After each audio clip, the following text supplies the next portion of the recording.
Тили-тили бом, кричит ночная птица.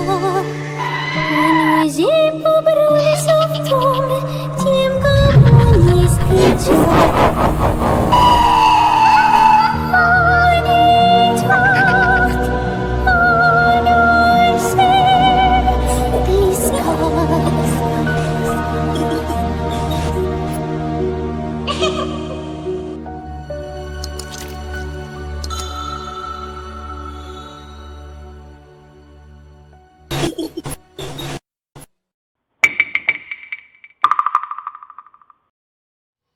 Magandang gabi po sa inyo, Mr. Clark, at sa lahat ng mga nakikinig sa Dolls and Spooks.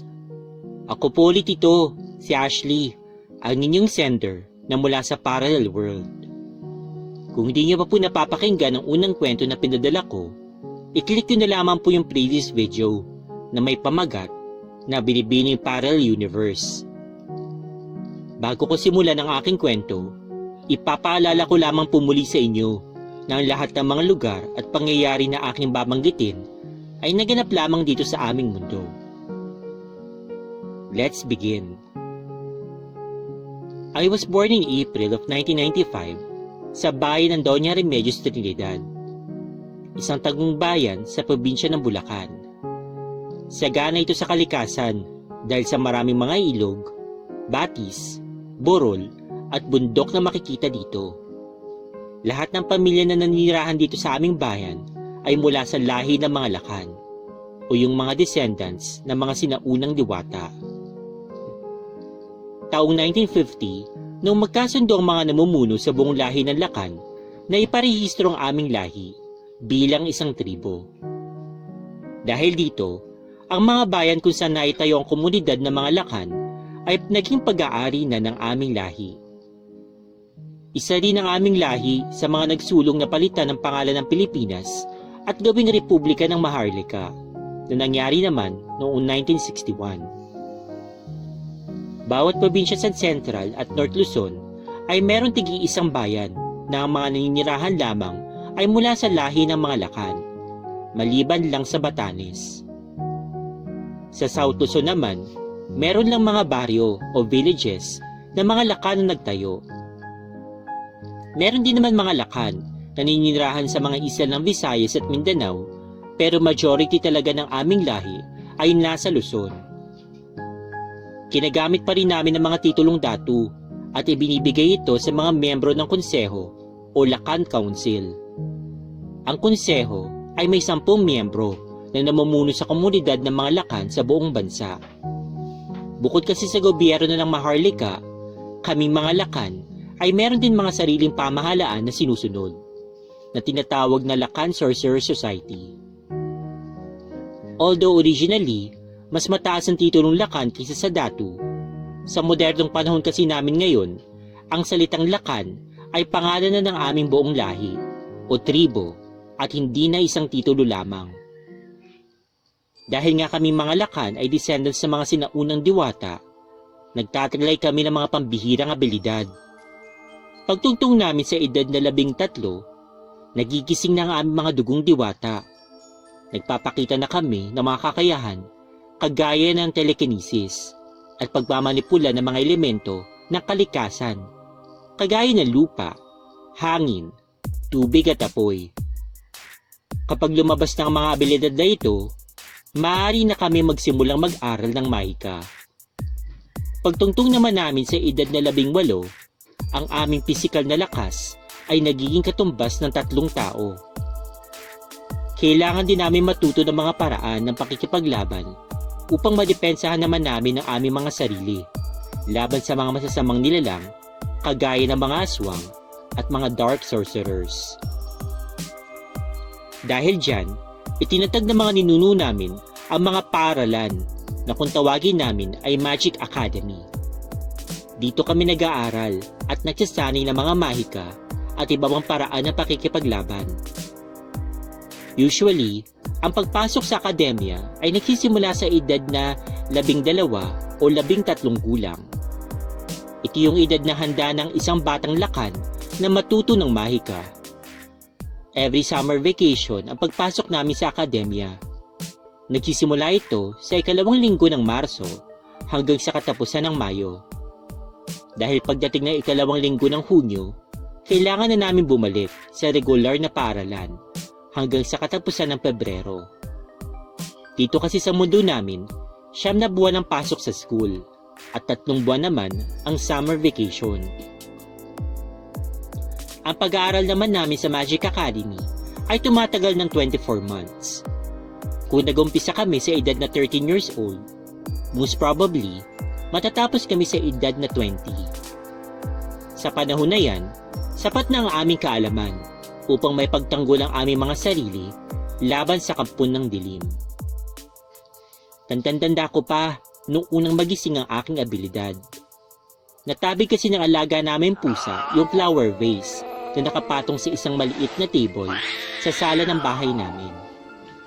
Napapikit na lamang ako at napatili dahil siguradong mahuhulog at mababasag ang vase. Ngunit tila wala akong narinig na nabasag, kaya minudat ko ang aking mga mata at doon ko nakitang nakalutang pala ang vase ilang pulgada mula sa sahig. Doon ko napagtanto na baka nagising na ang aking dugong diwata, kaya sinubukan kong palapitin sa akin yung vase gamit labang ang aking isipan hanggang sa mahawakan ko na ito. Pagkatapos, sinubukan ko naman palutangin ang vase pabalik doon sa maliit na table kung saan ito nakapatong. At nagtagumpay naman ako. Sobrang saya ko ng mga sandaling yun dahil nakakagamit na ako ng telekinesis. Noong nagsimula na akong pumasok sa akademya, nagkaroon ako ng mga bagong kaibigan. Sila Olive, Vanessa, at Kyle. Ayon sa kwento ni Olive, nagising daw ang kanyang abilidad nung minsan namamasyal siya sa may kakahuyan. Nakakita siya ng isang bulaklak na nalalanta na. Nung hawakan daw niya ito, unti-unting bumalik ang dati ditong sigla at matingkad na kulay. Mula noon, palagi niya na binibisita ang mga bulaklak sa kakahuyan hanggang sa masaksihan pa niya ang paglago nito. Nagising naman ang abilidad ni Vanessa nung minsan nagcamping sila ng kanyang pamilya sa isang burol na malapit sa kanilang baryo. Habang nakaupo siya at pinagmamasdan ang bonfire sa harapan niya, inimagine niya ang apoy na naguhugis sa paru-paro. Hanggang sa nagulat na lang siya nang biglang naglabasan nga ang mga apoy na hugis paru-paro mula dun sa bonfire at lumipad ang mga ito pataas sa madilim na kalangitan. Nung masaksihan ito ng kanyang mga magulang, tuwang-tuwa daw ang mga ito at sinabi sa kanya na umpisa na raw ng kanyang pagiging isang ganap na lakan. Ngunit ang kwento ni Kyle ang pinaka nakakamangha sa aming apat. Bandang 8:00 na raw ng gabi noon, lumabas siya ng bahay upang bumili sa tindahan. Noong pauwi na siya, kinailangan niyang tumawid sa isang maliit na ilog. Meron naman daw itong tulay na may poste ng ilaw sa magkabilang dulo. Nung malapit na daw siya sa tulay, napansin niyang isang nilalang na nakatayo sa kabilang dulo nito. Nabitawan ni Kyle ang hawak niyang lampara at ang plastik na naglalaman ng kanyang mga binili sa tindahan na mapagtanto niya na ang nilalang na nasa harapan niya ay hindi isang ordinaryong tao. Kung hindi, isang mabangis na aswang. Nabalot ng takot ang buong katawan ni Kyle at tila napako siya sa kanyang kinatatayuan. Noong mahalata ng aswang na hindi makakilos si Kyle sa sobrang takot, nagsimula na itong humakbang papalapit sa kanyang direksyon. Noong mga sandaling yun, tila nakaramdam si Kyle ng kakaibang pwersa mula sa kanyang kalooban at hinayaan nga niyang kumawala ang pwersang ito. Habang naglalakad ang aswang sa gitna ng tulay, umaho ng tubig na mula sa ilog at nakulong ang aswang sa isang malaking bola ng tubig. Nagawa rin palutangin ni Kyle ang malaking bola ng tubig sa hangin habang bihag ang mabangis na aswang na nasa loob nito. Sumigaw si Kyle at humingi ng tulong. Umaasang may makakarinig sa kanya habang ang aswang naman ay nagpupubigla sa loob ng bola ng tubig at tila nagsisimula ng maubusan ng hininga. Hanggang sa dumating na nga yung ama ni Kyle at nasaksihan nito ang mga pangyayari. Nakita niya yung aswang na nakakulong sa malaking bola ng tubig at nakaangat sa hangin. Gumamit ang ama ni Kyle ng isang mahikang kidlat. Pinatamaan niya yung aswang. Sumabog ang bola ng tubig at nahulog ang aswang sa lupa. Agad na namatay ang aswang dahil sa malakas na boltahe ng kuryente na tumama sa kanya. Pinaalam agad nila ito sa pinuno ng kanilang baryo at nakumpirma nga nila na ang aswang na nagtangkang umatake kay Kyle ay isang gravedigger or corpse thief. Ang mga gravediggers ay isang uri ng aswang na mahilig kumain ng mga bangkay na nabubulok na. Sila ang mga tipo ng aswang na mahilig magnakaw ng mga bangkay sa mga libingan o kaya naman sa mga lamay. Walang kakayahan ng mga gravediggers na mag-anyong hayop, ngunit ang kanilang matatalas na mangkuko ay nakakalason. Although mas masarap para sa mga gravediggers ang lasa ng mga nabubulok na bangkay, hindi pa rin naman nila palalampasin ang karne ng isang batang katulad ni Kyle. Masasabi kong napakaswerte ni Kyle nung gabing yun dahil nagawa niyang palabasin ang kanyang kakaibang abilidad sa oras ng panganib. Sabi ni Kyle, parang adrenaline rush daw ang kanyang naramdaman, kaya nagawa niyang pagsabayin ang pagmamanipula ng elemento ng tubig at ang telekinesis. Pare-pareho kami nakatira sa bayan ng Doña Remedios Trinidad. Magkakaiba nga lang kami ng baryo o village. Sa Magic Academy, tinuruan kami ng tungkol sa kasaysayan ng aming lahi. Itinuro din sa amin ang papel na ginagampanan ng Lakan Sorcerer Society at ng Lakan Council sa mga pinamumunuan nito. Pinag-aralan din namin ang mga iba't ibang nilalang na nakikihalubilo sa mga ordinaryong tao at ang panganib na maaring dalhin ng ilan sa mga ito. Siyempre, tinuruan din kami ng mga mahika, paggawa ng mga halamang gamot o potions at iba pang paraan ng pakikipaglaban. Ang orasyon na ginagamit namin mga lakan para sa aming mga mahika ay nakasulat na parang isang tula. Meron itong 3 stanza at pagkatapos meron magic word na babanggitin upang maganap ang orasyon spell. Upang maging successful ang mahika, kailangan bigkasin ng tama ang buong orasyon. At habang ginagawa mo ito, kailangan ng full concentration o focus. Gumagamit din kami ng mga wand. Ang mga wand ang sisilbing instrumento namin upang dumaloy ng maayos at diretsyo ang enerhiya at mahika na nais namin pakawalan. Importante ang wand upang matamaan mo ng maayos ang iyong kalaban. Lubhang mapanganib ang paggamit ng mahika kung wala kang hawak na wand, lalo na kung isang mahikang pangatake ang pakakawalan mo, dahil hindi diretsyo ang magiging pagdaloy nito at malamang hindi mo matatamaan ang iyong kalaban. Baka ibang tao pa'y matamaan mo. Ang pinakamalala pa nito, baka bumalik sa iyo ang mahikang pinakawalan mo. Ang palagiang pagsasanay ay importante din upang ma-master ang isang spell.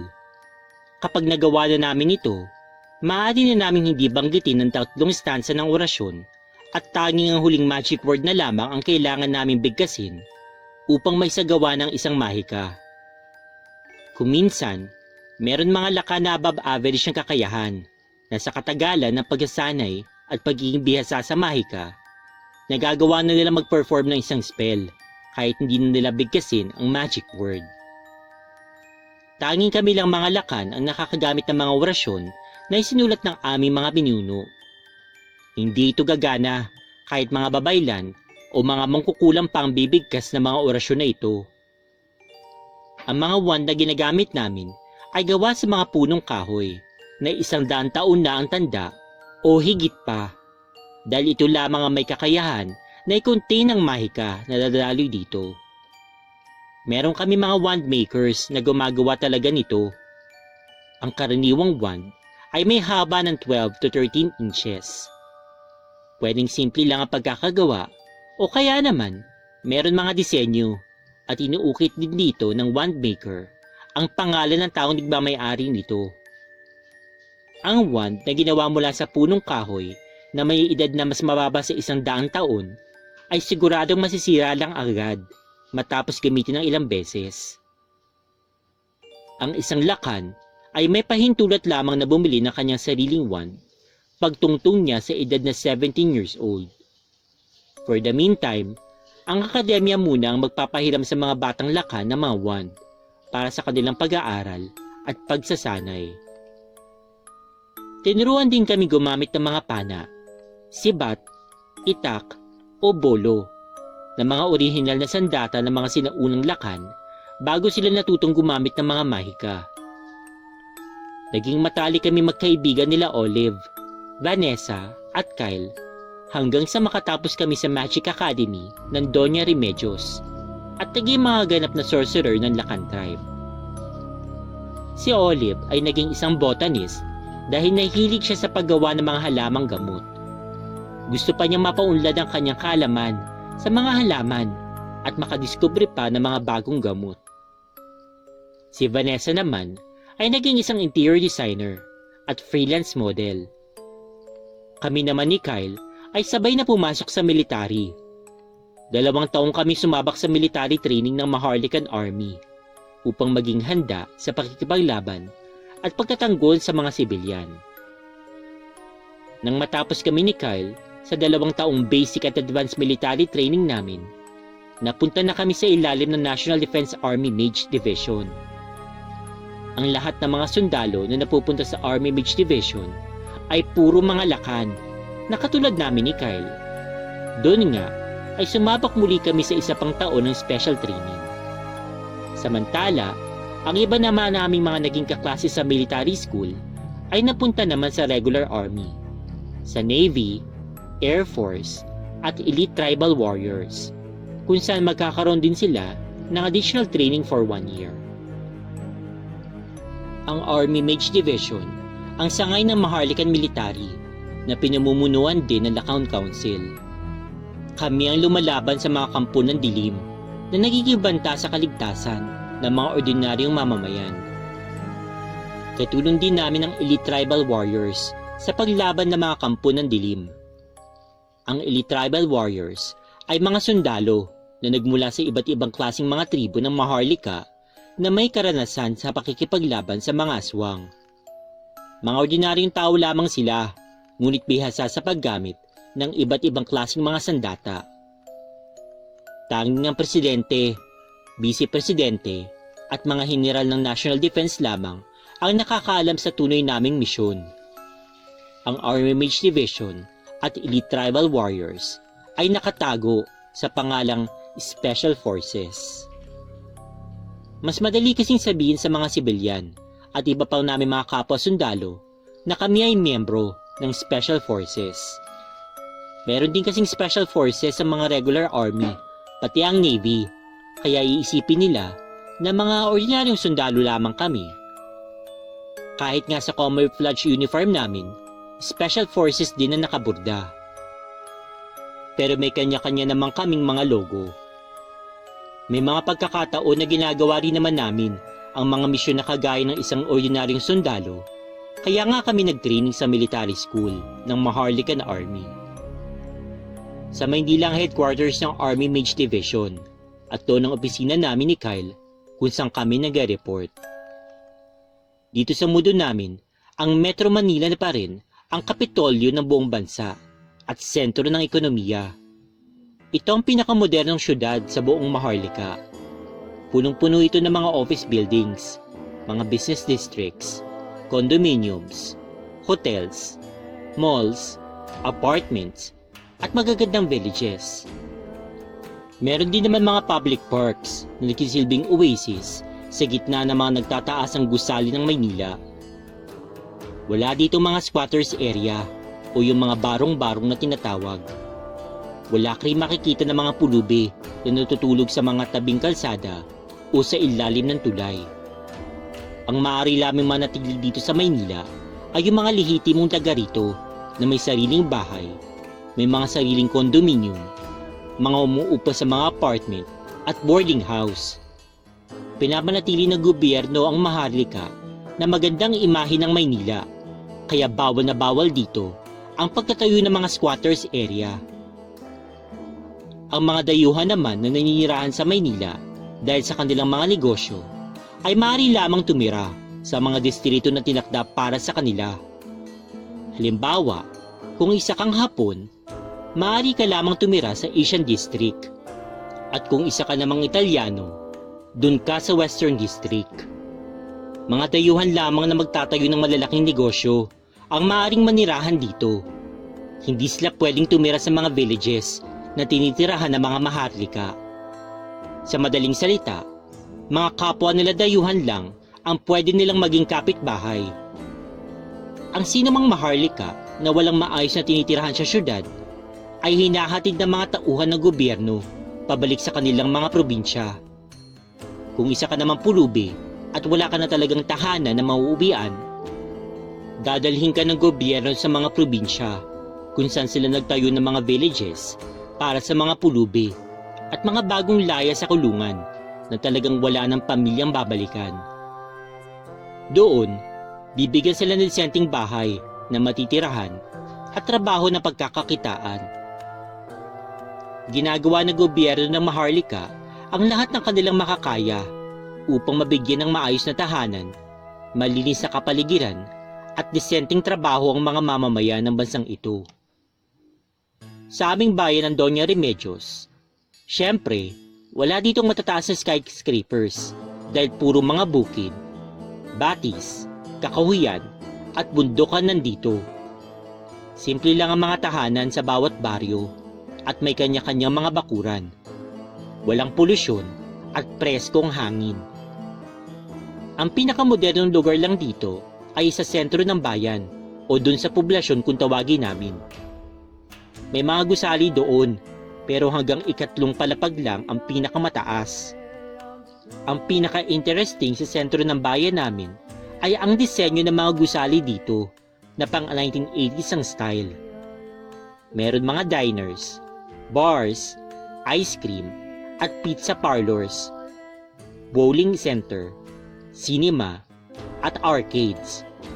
Tapos puro pastel colors at neon lights ang design ng mga gusali. Although it's already 2020, pero pag gumala ka sa sentro ng bayan namin, para kang bumalik sa nakaraan dahil sa ambience ng lugar, lalo na kapag gabi. Sa ibang mga bayan naman, meron mga babaylan. Wala kasi noong makamta ng aming bansa ang kalayaan mula sa mga dayuhan at magkaroon na ng kapayapaan, nakabalik na ang mga babaylan sa kanilang mga dating tungkulin sa mga komunidad. Ang tumulong sa mga taga-baryo sa pamamagitan ng paggagamot, gamit ang mga halaman at ang pakikipagtuo sa mga masasamang elemento at naman lupa na gumagambala sa mga ordinaryong tao. Ngunit dahil moderno na ang panahon ngayon, nawala na rin yung mataas na posisyon nila sa komunidad ng mga maharlika. Ang mga lalaki nagkaroon ng interes na matuto ng mga pamamaraan ng mga babaylan ay tinawag na lamang ng mga albularyo. Sila ang pangunahing takbuhan ng mga taga-baryo na nais magpagamot, mga nakulam o napaglaruan ng mga masasamang elemento. Ang mga babaylan ay meron din mga sariling orasyon na kanilang natutunan naman mula sa mga engkanto. Kung ang orasyon namin mga lakan ay sinulat na parang isang tula, ang orasyon naman ng mga babaylan, pati ng mga mangkukulam, ay sinulat na parang isang dasal. Kung ang mga babaylan at albularyo ay lantaran sa ginagawang pagtulong sa mga tao gamit ang kanilang mga abilidad, kami naman ng mga lakan ay namumuhay na parang mga ordinaryong mamamayan. Tinatago namin ang aming mga kakaibang kakayahan.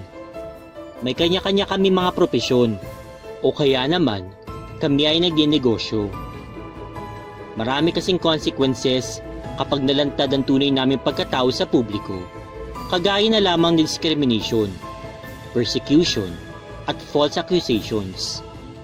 Ito din ang dahilan kung bakit lumapit ang mga pinuno ng aming lahi sa gobyerno ng Maharlika at nakipagkasundo na bumuo ng isang sangay ng militar na puro mga lakan ng miyembro upang maipakita namin sa gobyerno na hindi kami threat sa mga tao at handa rin kaming tumulong upang protektahan ang mga mamamayan ng aming bansa. Sana po'y napipicture ninyo sa inyong mga isipan kung anong kalagayan ng Pilipinas dito sa mundo namin. Nais ko kasi na magkaroon muna kayo ng ideya kung anong klaseng lugar ang bansang ito dito sa parallel world bago ko simulan ang pagkukwento ng ilan sa aking mga karanasan na may kinalaman sa kababalaghan. Pasensya na po kung introduction pa rin ang kwento kong ito at wala pang encounters, pero promise po sa susunod kong email, ikukwento ko na po ang tungkol sa mga naging una kong misyon. Maraming salamat po. Muli, ito po si Ashley, ang binibining niyo na mula sa Parallel Universe.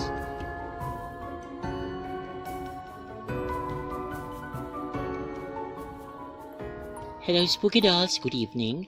Before anything else, gusto ko sanang batiin lahat ng mga OFW at mga Filipino immigrants, pati na rin po yung mga Pinoy na tulad ko na nandito po sa Pilipinas, at yung mga taga-ibang dimensyon at taga-ibang mundo na tumatangkilik at sumusuporta po sa Dolls and Spooks. I hope that you're all doing well.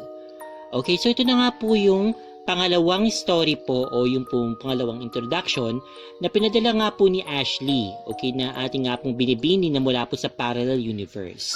So, nabasa ko na po itong kwentong ito sa isa sa mga live streams natin, pero ayun nga po, naisip ko nga po, nagawa nga po siya ng sarili po niyang video para po dun sa mga hindi naman po nakakapakinig po ng live stream at the same time, kasi nga po gagawin ko nga po ito ng sarili po niya na, yun nga, ginawa ko na pala, okay, ng sarili niyang series, okay? So, may playlist po pala itong Binibining Parallel Universe. So, ayan, nandun po lahat yung mga stories na babasahin ko po mula po kay Ashley. At good news, meron na po siyang ilan na ba to? Parang pang 5 na eh. So, meron na po akong 3 pang babasahin na sure, okay, mula po kay Ashley. And hopefully, hindi po siya magsawang magpadala nga ng stories po dito sa ating channel. Para nga po, patuloy po natin malaman yung misteryosong mundo po nila na ginagalawa na although magkapareho po dito sa ating mundo, okay, sa planet Earth, pero still, may diferensya pa rin. Katulad nga ng tawag nila sa Pilipinas, hindi Pilipinas, kung hindi Maharlika. At may mga, katulad po ni Ashley, na may mga dugong diwata, okay, na nakakagamit po sila ng kakaibang kapangyarihan, okay, na wala yung mga ordinaryong tao.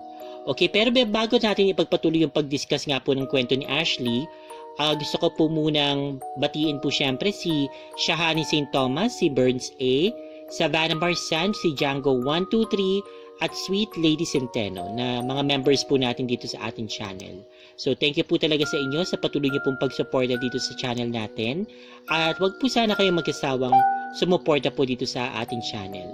Okay, and then syempre babatiin ko rin po yung pong mga super supporters po talaga natin dito sa channel natin na sila Marites Suzuki, si Angelo Abiso, Madeline Kumike, si Tita Smartbee, Tita Leonor Neville, Tita Wildberry, Mami Mercedes Catuangco, si Ate Maria Georgievich, Aunt Beth Pulido, Tita Josephine Atilio, Tita Jean Jaen, si Tita Florencia de Guzman, si Kuya Jordan Aguinaldo, si Roda May Barrio, si Engineer Melvin Montes, Ben Hurd Ludlum, si Sister April Grixty, Tita Ori Rex, ako si Asi, Dapeme, Dara Embolton, Yara Daydrin, Anyara Draydin, okay, si Ferry Prado, Mark Angelo Garcia, Bernardo Kiambao, Joven de la Cruz, Carlo Doliente, si Junren Aguado, si Jamiel Charles Escover, si Raidel Lumpayaw, Drewy Tumalon, si Rain Gavino, Rinsky Hoyle,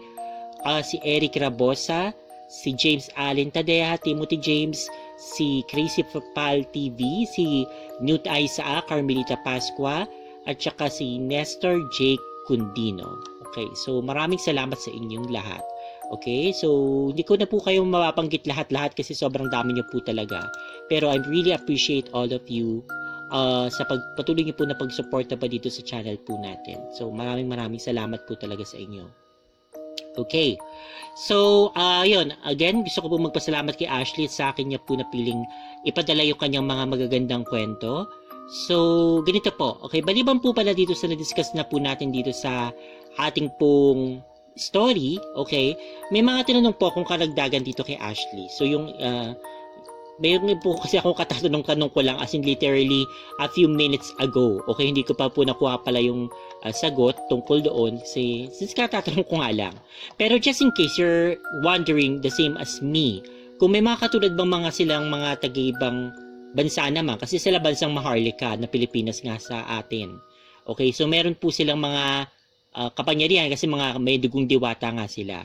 So tinanong ko si Ashley kung meron din ba silang counterpart na sa part ng Europe, part ng Amerika, ganun, na pareho nila na may mga parang kapangyarihan din in all. According kay Ashley, yes, meron daw. Sa European countries daw meron. Yung mga sorcerers sa United States, galing din daw sila sa Europe na nag-migrate lang daw. Okay, so parang yun, galing sila, wala talaga yung originally dun sa Amerika, pero since marami nga nagpupunta sa Amerika ng taga-ibang bansa na may mga, siyempre, may mga kakaibang katangian, so nagkaroon na sila. Okay, so mga descendants sila ng mga fairies and elves. So patulad nila Ashley, may mga dugo silang engkanto, mga dugo silang diwata, so same dun sa kanila, pero European naman sila, yung European version. Doon daw sa Japan at saka sa Korea, meron din daw, pero mga descendants daw ng mga spirit foxes. So, I suppose ito yung gumiho o yung kumiho na tinatawag nila. Alam niyo yung mga parang fox. Yung nagkaroon di ba natin ng Korean novela na yung My Girlfriend is a Kumiho o Gumiho ba yun? Yung mga fox spirits, yung may 9 tails, ganyan and all. So, ayun. Just in case you're wondering. Then, tanong po ako kay Ashley pala kung ano po yung konsepto nila sa religion. Kung parehas na ba din dito sa mundo natin na may mga Katoliko, may mga Muslim, may mga Protestante, kung gano'n, meron din ba silang religion dun sa kanila o kung naniniwala ba sila kay God in the first place. Okay, so ayun, tinatanong natin kay Ashley yun. Hopefully masagot ka po yun sa very soon, and then i-include ko na lang po yun dito sa susunod ko pong kwentong babasahin mula sa kanya. Okay. So, punta na po tayo dun sa mismong discussions about dun sa kanyang story. Okay? So, ito nga, nagbigay pa po si Ashley ng karagdagang impormasyon tungkol nga po sa kanilang lugar na according to her, yun nga, so lumalabas nga ang kanilang mga powers bilang mga kalahating lakan, o lakan yata talaga sila, ay may kalahating diwata, may dugong diwata. Pagtungtong nila ng mga bandang mga 13 to 14 years old. Then 12 to 13, nag-start na silang mag-aral ng mahika, ganun. So I suppose, mas nauuna yung pag-aaral, okay, bago sila, yun nga, lumabas yung actually power. Siguro kasi parang napansin ko dito is 13 to 14, so ito yata yung mga onset ng pagiging isang teenager kapag nagmamature na siguro. So siguro nga, baka may yung iba kasi, di ba? Okay, so mapasintabi yung mga nagkakunyari sa babae. So mas maaga sila nagkakaroon ng menstruation nila, na mga 12 years old pa lang nagkakaroon na sila. So I suppose parang similar doon. So hindi rin siya fixed. Okay, may mga iba na mas maaga yung lumalabas ang kanilang mga traits o yung pagmamature nga nila ng mga 12 years old, meron na kaagad. Yung iba naman medyo late. Siguro, pero around that time. So malimit siguro 13 talaga or some, pero 12. Okay, so yun ang start ng pag-aaral nila sa Magic Academy. Okay, so my God, gusto ko talaga pumunta dun sa mundo nila. Para talagang Hogwarts ang dating, Harry Potter. Okay, pero kung akong tatanungin ninyo sa story ni Harry Potter, mas gusto kong pumunta dun sa Beauxbaton. Okay, so sa mga hindi po familiar po dun sa tinutukoy ko, yung Beauxbaton po kasi yung all girls. Siyempre feeling ko kung pupunta naman ako sa alternate universe, magiging babae na rin ako doon. So babae po ako doon, and then sa Beauxbaton po ako pupunta. So more on sa mga all-girls school po kami. At mga sorceress. Kasi yung isa naman yung parang nakalimutan ko yung tawag nila doon. Hindi ako siya interesado. Doon naman kasi all boys. Kasi yung co-ed kasi yung Hogwarts. Yung halo yung babae at lalaki. Gusto ko kasi all girls. Mga puro babae lang ka. Mga babae. Parang ganun nga. Okay, anyway. So, yun nga. So, ayun. And then, parang similar dun sa Harry Potter. So, gumagamit din sila ng mga wands. Okay? So, yung wands, yung ginagamit nila para mabalance o makontrol nila yung labas ng kapangyarihan sa kanila. So, yung mga wands nila ay kailangan daw 100 years old na puno yung pinanggalingan ng kahoy. Kung less than 100 years old, di mahinang klase yon. So, malamang masira siya after a few uses. So, ayun. Okay, so I'm sure mahal. Okay, medyo may pagkamahal siguro yung mga wands na ito. Okay, kasi since 100 years old. So, bihira lang yon. Okay, bihira lang yung mga punong gano'n na ganong katagal na. Siyempre, ilang daan taon yung hihintay, taon yung hihintay mo para mag 100 yun. And I suppose, the older yung tree na pinanggalingan ng wand is mas makapangyarihan. I don't know. Okay, I think depende rin yun. Siguro ito rin yung mga mag-a-apply yung kapangyarihan ng wand ay nakadepende lang dun sa holder kung sino yung gumagamit. Pero we'll never know. I suppose clarification yung kay Ashley, kung tama ba yung hinala ko na okay, mas makapangyarihan nga yung mga mas matatanda pa sa 100. Siguro yung kung makakakuha sila ng mga 1,000 taon na tao nito na puno na pinanggalingan ng wand, baka mas sobrang powerful talaga nun and all. Kung meron mang ganun. Okay? Ay, ganito nga. So, sa mundo nila, may mga tinatawag din na mga aswang. Okay? So, kung sa kanila yata, mas mabangis yung mga aswang. Pero, ang difference naman is, yun nga, okay, dahil nga may mga kalahating diwata nga sa kanila, so may powers naman sila para labanan ang mga ito. And then, hindi ibig sabihin na although may mga ganong klaseng mga tao, yung mga kalahating diwata nga, na may mga powers na ganyan, ay talagang lantad na po sila. Okay, so, hindi. Okay, so hindi po sila lantad sa kanilang lugar, dun sa mundo nila. So, nagtatago, hindi naman sa nagtatago, pero, mas tamang term yata dun is, hindi po sila tipong basta-basta nagpapakita. So, discreet po sila pa rin. Okay, kasi nga sabi nga ni Ashley, syempre, alam mo na, siguro kahit sa mundo nila, hindi rin may aalis yung mga discrimination. So, kailangan pa rin talaga nila mag-ingat. Pero anyway, so yun, sobra talaga nakakamangha itong kwento ni Ashley para sa atin. So, Ashley, salamat talaga sa pagbibigay tiwala dito sa Dulcines Books na maibahagi yung kwento mo dito sa mga listeners po ng ating channel. Okay, so maraming salamat talaga sa iyo, Ashley, sa napakagandang kwento. Okay, so dito ko na po siguro puputuloy yung discussion. So kung hindi pa po kayo subscribe dito sa channel, na bang nihintay nyo, subscribe na po kayo sa Dulcines Books. Pakiclick po yung notification bell para update kayo sa lahat ng happenings dito sa ating channel. Pakibigyan po ako ng isang napakagandang thumbs up. At pakishare po ito sa inyong paboritong social media like Twitter, Tumblr, or Facebook. Okay, so thank you po talaga mga Spooky Dolls. So sana po ay makapakinig pa kayo ng iba pa pong stories dito sa ating channel. So thank you so much for listening and watching. Take care always and God bless. Stay fabulous and spooky, Spooky Dolls. Bye! Spooky story na gusto mong i-share? Kung ganon, ipadala mo na yan sa dolls@gmail.com. Huwag din kakalimutan na mag-subscribe, mag-like, mag-comment, at i-share ang video. Kung hindi, pupuntahan kita sa bahay mo.